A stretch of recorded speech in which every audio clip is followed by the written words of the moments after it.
Follow along for the hack to make these delicious Parmesan crusted steak fries. They're super easy, quick, and just in time for game day. Start by cutting the bottom off of your potatoes so that it stands up, and there's your hack.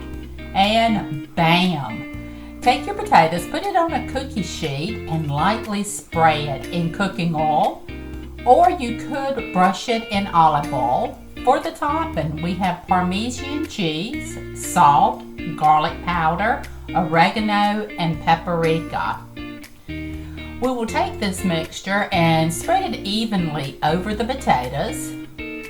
These potatoes will be perfect for game day or appetizers for any of your gatherings. This will go in a 400-degree oven for 20 minutes.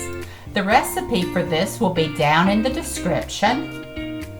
You will serve this with your favorite toppings and dippings. Like, share, subscribe, and enjoy.